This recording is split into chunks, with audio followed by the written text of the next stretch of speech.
Hello, everyone, and thank you so much for coming onto our live today. I am Michelle O'Connor, and you're in for double today, as we also have another Michelle on, and we're going to be just talking to you about how it is that you can, or how it is having a vision and being clear about some aspects of your private practice can cause a little less burnout and help you to enjoy your work.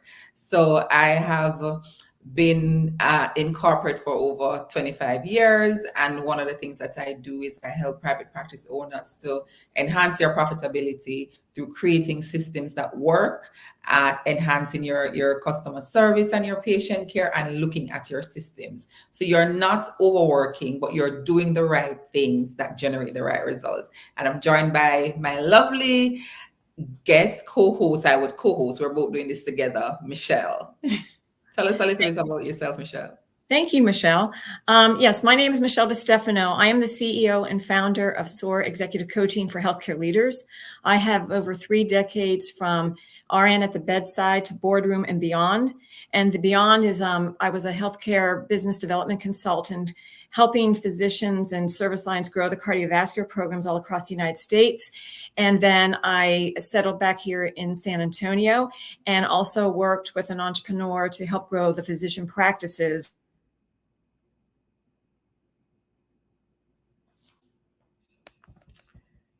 And I don't know if that's just me or you're not hearing Michelle, but she does have a lot of experience. And that is why we're here together to have a conversation with you about what you can do differently and some of the things that you need to be paying attention to if you're thinking of starting a private practice, and also if you already have a private practice, what are some of the things that you need to think about? So if you know anyone, please go ahead, share this with them. You'll be able to watch the replay, but go ahead and let them know that we are having this discussion and we would really love for them to join. Also, we would have we would have done a survey. One of the things that we're working on together is creating an inner circle where you have like-minded persons who can support you through this journey. It's always easy when you have a group of persons you can go with. And what we're doing is just creating that inner circle for you. I want to thank those of you who are coming on who would have been a part of the inner circle. Now, until Michelle come back on, you are thinking of starting your private practice. And one of the things that I specialize in and I encourage persons to do is to have a goal. Be very clear as to why it is you're doing this, what results you're trying to generate. And why is that important? It's important because oftentimes when you're not clear on what your goal is, you find that you're working very hard and you're just doing everything that comes to you. You're not focused. You don't have a roadmap. You don't know why you're doing the things you're doing. And that sometimes can cause and lead to confusion. So we talk about escaping the churn. We're really talking about escaping the life of constantly doing and trying to figure out. And will you need to do that if you have a goal? Yes, you will. But at least it makes that a little bit easier because you know what you're working towards. So, for example, if you know that you're working towards serving 100 patients, there are different ways that you can reach them. You may try one way and it doesn't work. You try something else. But at least having that goal gives you clarity. So don't just start and do what you see everybody else doing. Be clear as to why it is that is needed for you. Now, the next thing is, once you've identified what your goal is, the next thing that you want to do is figure out what you are offering. What value do you bring? 1 second, let me just pause for a minute. I'm trying to get Michelle back on.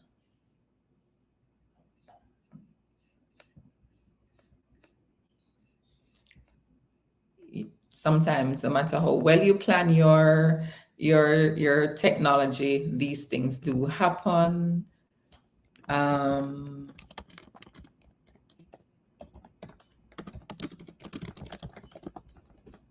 These things do happen. And again, it's how do you rise above it and still get things going. So what I was sharing is, how do you ensure that you are clear on what it is that you're offering? What value do you bring? What do you bring different?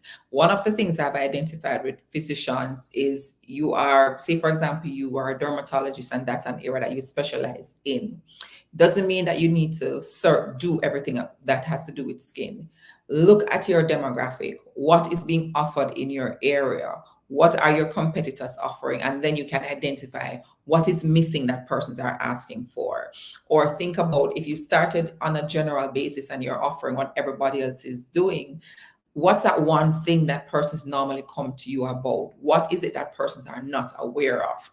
I recently came across a doctor on social media, and she does this very creatively. One of the things that she does is she talks about lymph nodes, like where are they in the body and what is their function, and then she gives you ideas about what you need to do. And it's those muscles and those things in your joints that nobody thinks about, and she finds a way to share it. And I'm like, wow, I never thought about the importance of my lymph and what it does and how it helps me in thinking, what it brings to my brain. So I want you to think about, what do you bring differently to the table? What is it that's not being offered in your geographic region that you would like to offer to your patients? And Michelle is back. Hey, Michelle, welcome back. I was just saying that no matter when you plan and prepare, things do happen, but it comes back to what we're talking about. When you have a goal, know how do I bounce back? Because this is the thing I'm working towards. I don't just give up. I figure out how to make it happen. We planned this. Yeah.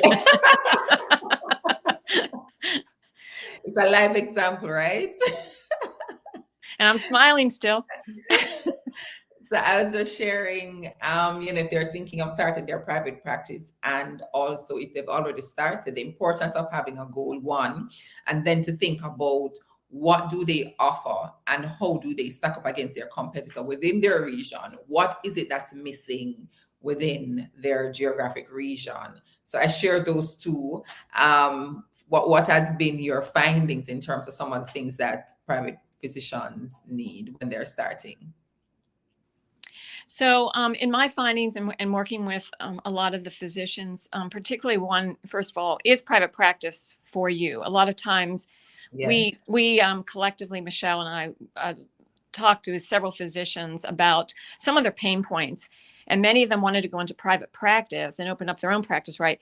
Because they really wanted to practice medicine that they wanted to. They wanted to have their own vision for the practice.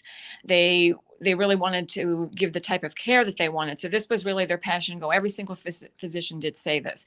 But we want to make sure that private practice is also right for you and that you're not running away from the larger corporation and you're running to something that you're so passionate about. Yeah. Because even though it is nice to have your own sense of freedom, right? But it is also a lot of work because the buck stops definitely with you. Yeah. The other thing with that is that we really look at market analysis as well. And before you start your practice, it's really good to do a real scan of your environment. And like Michelle was saying, you want to know what your value proposition is and what you are doing that's different and unique. Okay. But you really want to see where are the primary physicians in that geographic area? Who's your referral base? How can you navigate that? Because you really want to make sure that you have some of that intact. And this is things that we can really help you with when you want to start thinking about building your practice. The next thing, really, what I really work with individuals on in individual practice was with their whole referral management process. And a lot of times physicians know physicians in the area and community. Sometimes they're good friends. But what we see with this is that you want to make sure you have a standardized practice and it's not getting patients through the back door, but through a text or something like that. Yeah. Because this is where your staff needs to have standardized processes. And when you want to start looking at where your referrals are coming from, you really need a great tracking methodology. I've worked with some practices that actually just use stick-em notes. And so there was maybe five different physicians that they were trying to refer into, and it was really maddening for the staff, and the staff was working overtime. So you want to really standardize those practices. And then the other thing that I see is also getting into this, what type of marketing materials do I need initially?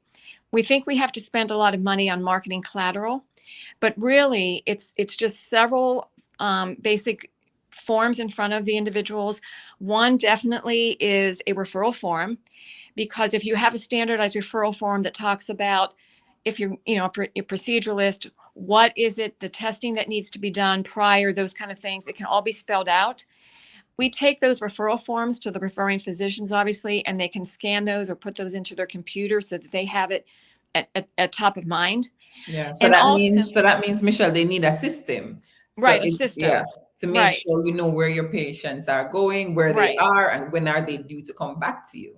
Right. And so you can track this. Another thing on this referral form is that we change some things up. In the referral forms, we do ask the referring physician, how is the best way to contact you? Some may want text, some may want a phone call, some may want to go through an assistant or their nurse or their NP. But this is sort of the thing to get into that standardized process again. And then another piece of that is making sure that you have a list of your insurance providers, if you are in the traditional sense of insurance, because many times practices will have a referral coordinator, and when there is a general refer to cardiology, those referral coordinators are working hard all day. They may just take the first person that has that type of insurance that their patient has so that they can get them in quickly. All right. Yeah. And so the other thing then is know your outcomes. Now, if you're just starting to practice, do you have testimonials? But what are your outcomes? If you're a pain management specialist, how are you getting your patients back to their ADLs in a quicker time, right? Do you have a minimally invasive type of procedure that's really working? You really want to be able, once again, to articulate your value and articulate the differentiation of you. And I found by starting out by working with these things and streamlining the practice processes, that it really does go a lot more smoother when you start building your practice so that it's scalable. Yeah.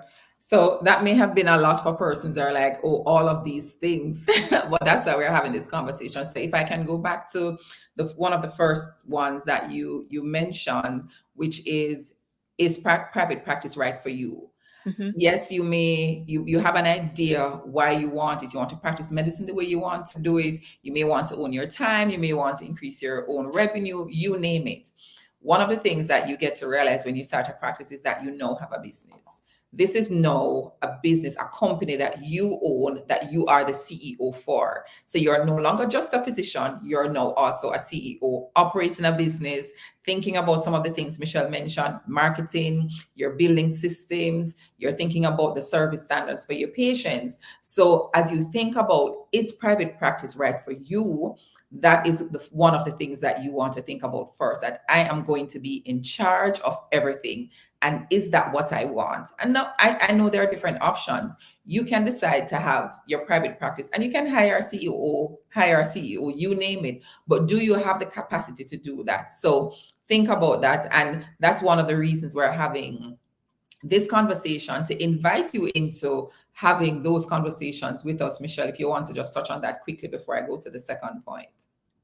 Sure. So we want to invite any individuals who are thinking about going into practice, any physicians, to join our physician practice inner circle, which is going to be group facilitation. We will be bringing other thought leaders in and talking about this landscape of owning your business. And we did vet through about 8 physicians about, like we said, pain points and what they would really like to focus on in these sessions. So it is a subscription program. So if you are interested in hearing more about this, please message either Michelle or Michelle, and that might make it easy, might not. And we will get back to you on the next steps and talk to you a little bit more and see if this program is right for you. Yeah. And one of the other things that I wanted to touch on that you mentioned was the referral program, which I think is very important. I often work with physicians and whether they're breaking even or they're just staying afloat, as they would use that as the term, they are believing that they need to do more. So I think the referral and the marketing comes into the conversation. They believe they need to do more. And when the assessment is done about how they're currently operating, you see leakages. So you see, okay, we refer patients to do surgeries. they don't come back. And the question often is, why don't they come back? And it could just be that they don't have a proper referral system put in place. And also, if they do have one, how is it structured? As you said, you call them stick 'em notes. Or do you have a proper system where someone is assigned to make a call, do a follow-up with your patient so they come back? If you don't, then chances are they never will. There are many, we're in an age where there's so much coming at us. We are going to go to the one that is easy and closest to us. Right. And really think about how your access is. I worked a lot with physician practices on that measurement, and Michelle was talking about knowing your numbers. But really, it's imperative when you start a practice to know from the time the first referral was called in, when did the patient get seen? Those types of metrics. Okay. Yeah. Did it take 3 days? Did it take a week? What was that lag time? And also, if you're providing either, procedural or actually operative types of services, then how long from that initial referral to the visit, to the actual office visit, to then the actual, when the procedure was actually scheduled? Because these are things that tell you about your access and also about working with others to get your patients through that whole flow system. Yeah. And these are things that initially one needs to really think about and put those standardizations and processes together, because that is going to get people into your door, but also the satisfaction with your services is going to be there. Yeah. And it also helps you to build a team. Right. Who is going to be doing what? Do you have someone who is assigned to your referral program? Do you have a referral coordinator that you're working with who is actually doing it? And another thing that I've found is, you start your private practice, you may just hire someone. I really encourage persons to think about it from the get-go. What is your goal? What are you offering? Who is going to be doing what? So you're hiring based on the skills and the talent that you actually need, because that also can create some gap and some confusion with the team that you have. Mm-hmm. And Michelle and I can also help you with navigating what's that team for you when you first start out, and then how do you scale? Between the both of us, a lot of experience with looking at different roles and, the medical assistants. And then if you want an extender at some point, such as a nurse practitioner, advanced practice nurse, PA, what does that really look like? And Michelle is very much on point for training and getting the right people and learning, the whole infrastructure of your practice to make you successful. Yeah. And this is a part of the work that I found that persons sometimes shy away from, because this is the getting down into the nitty-gritty work. But, I guarantee you, once you have built that foundation, once you've done all the work, is plug and play after. You are very clear about what you're doing. You're clear about the team that you've hired. You are very clear about your service standards, how you're going to be delivering that service. And it's really just getting up and going. I often say it's like you're going on a journey and you've put your address into your online Google platform, whichever one you use, or your roadmap platform, and you're really just looking at it and going. You're not trying to figure out where the next rest stop is, how long am I going? You're not trying to figure that out on your journey, because you've already mapped it out. You just know what time you're going to get there and which route you need to take. And that's the very same for your practice. Right. We definitely can assist in a type of playbook, things to consider when you are starting a practice, or even if you have been in your practice for about 2 years now. And do you want to get it to the next level? That's what we're really here to help with. Yeah. I also had some physicians come to me about some legality as well, particularly if they're solo practitioners at the time when you're first getting started. And it was an interesting question. One of the physicians I talked to said, what happens if something happens to me being solo in my practice, right? So how do I secure the records? Who needs to know if, say, on the way to work, God forbid, I would have a car accident, right? And not be around. So these are some of the things too, when you start really navigating this landscape of what you want to do, and some of the things that you think about, and maybe sometimes things you don't think about, that you have to put in place. Because being your own boss and being the CEO of your own practice is very exciting, but also sometimes it comes with the daunting realization that if it's meant to be, it's up to me. Yeah, and when you mention that just now, you think about the anxiety that persons might be facing when they're the only ones who are there. I have all these records. I have, outside of having the patients coming to you, like, who is going to get access to that information when I'm no longer here, God forbid something happens. So that is one of the reasons why when we were taught back and forth about how it is that we can support, we thought that having an inner circle where you're coming together with like-minded persons and also gaining the support of expertise can truly support you, because some of the things you don't really think about because we don't know our blind spots, and we often need persons to help us to see those. Right, Michelle? Right. And then it's down to also the bricks and mortars, and that actually means your office space. And one of the physicians was really trying to figure out how to obtain, funding for the office space. Obviously, if you do some procedural, types of interventions, what is that equipment that you need? There is a lot of startup, but, thinking of square footage, thinking of what this is going to look like, can it be expandable at some point? Are you bringing in other services with you, lab, things like that?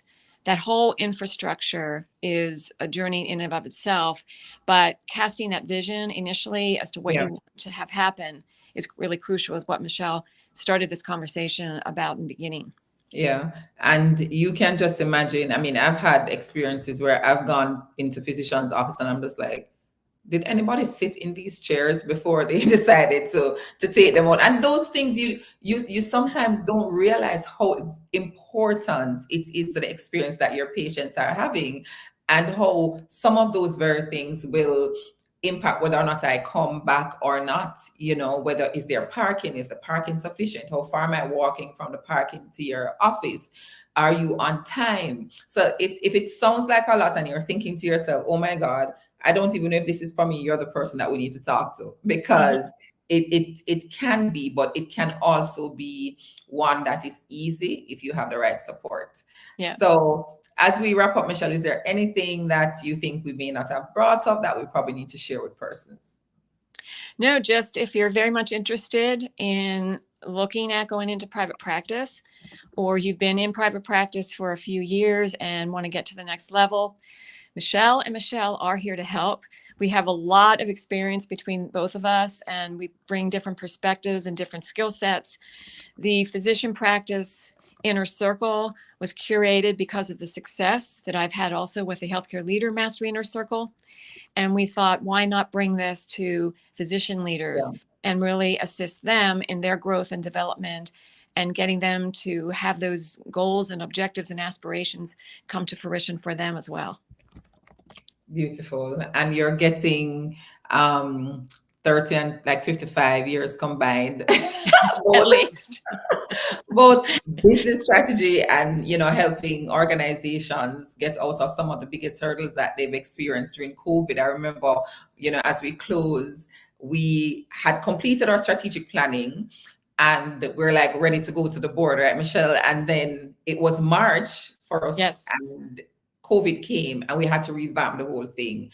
And I remembered us preparing a budget, like cut in half, because we had all these assumptions about what would happen. And during COVID was just one of our best years. And that's because of planning and knowing what to think of, knowing the right questions to ask. So you're getting help from persons who've been there, and Michelle has had all her experiences in healthcare and doing some awesome job. So we want you to join us. Go ahead and send us a DM wherever you're joining from. We're streaming on LinkedIn, YouTube, and Facebook. We're looking forward to connecting with you. And thank you again if you were one of the doctors who gave us all the information that brought this physician private practice to birth. We thank you, and thank you for coming on, and we will definitely connect with you after the live.